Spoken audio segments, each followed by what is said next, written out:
এবার সময় আপনাদের প্রশ্ন পড়বার। সরাসরি প্রশ্নে চলে যেতে চাই। রবিন আহমেদ তিনি বলছেন, অস্ট্রেলিয়ার ঘোষিত পূর্ণাঙ্গ স্কোয়াড নিয়ে এসে খেললেই বোঝা যেত যে বাংলাদেশের আসল অবস্থাটা কেমন।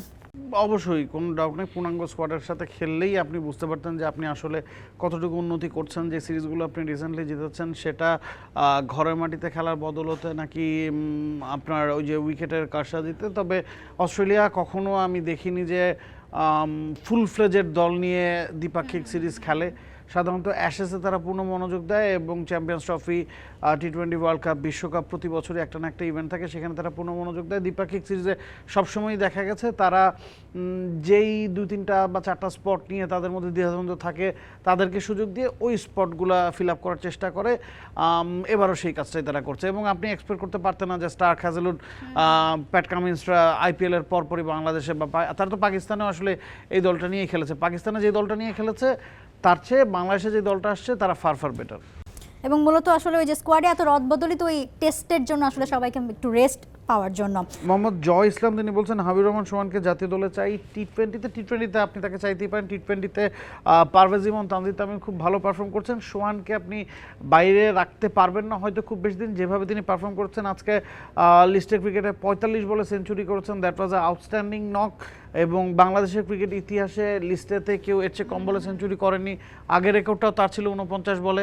মোসাদ্দেক সৈকত এই বছর ডিপিএলে 49 বলে একটা সেঞ্চুরি করছেন। তো হি ইজ ইন ফর্ম, যে কোনো সময় আপনি তাকে দেখতে পারেন। এবং দর্শক আসলে আজকের পারফরমেন্সের পর অনেক আক্ষেপও ঝেড়েছে যে সোহানকে কি বুড়া হলে জাতীয় দলে নেবেন, এরকম আসলে অনেকে বলছিল। সো আসলে দর্শকদের চাহিদা।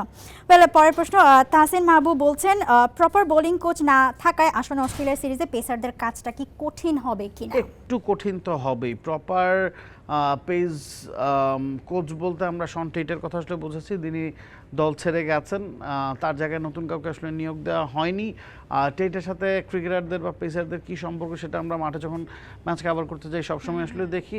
এটা অবশ্যই বাংলাদেশ মিস করবে এবং অস্ট্রেলিয়ার সাথে যেহেতু খেলা, টেট কিছু ইনফরমেশনও দিতে পারতেন।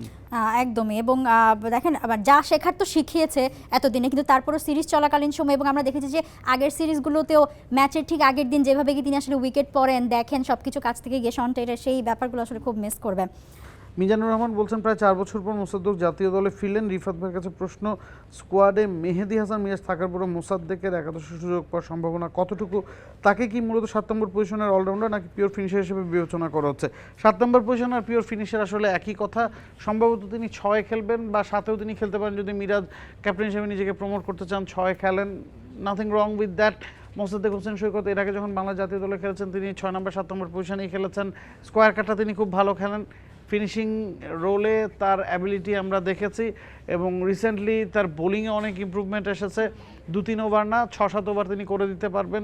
উইকেট টু উইকেট বল করেন, গেল ডিপিএলে টপ উইকেট টেকারদের তালিকায় রাকিবুলের সাথে সমুদ্র শীর্ষে ছিলেন। 30টা বা 31টা উইকেট তিনি পেয়েছিলেন, প্রায় 500-র মতো রান করেছেন। এবারে ডিপিএলও ভালো পারফর্ম করছিলেন, ফিট আছেন, এখনও সামনে তার দেওয়ার অনেক কিছু আছে। 6-7 এনিথিং ইজ পসিবল। রিফাত ভাইয়ের কাছে প্রশ্ন ছিল, বাট উত্তরটা নাবিল কায়সার দিয়ে দিয়েছেন। আজকে তো রিফাত ভাই নাই। নেক্সট দিন আসলে রিফাত ভাইকে নিশ্চয়ই আপনারা পাবেন। আপনাদের সবাইকে অসংখ্য ধন্যবাদ ক্রিকেট শোতে সময় দেওয়ার জন্য। শনি সোম বুধ 3 দিন আমরা হাজির হয়ে যাই ক্রিকেটের আপডেট নিয়ে, এবং দেখতে ভুলবেন না টি স্পোর্টসের পর্দায় ক্রিকেটের আপডেট নিয়ে টি স্পোর্টসে। For more updates, subscribe to our YouTube channel and click on the bell icon. Follow us on Facebook and Instagram. Download T Sports app to enjoy exciting games and highlights. Visit tsports.com.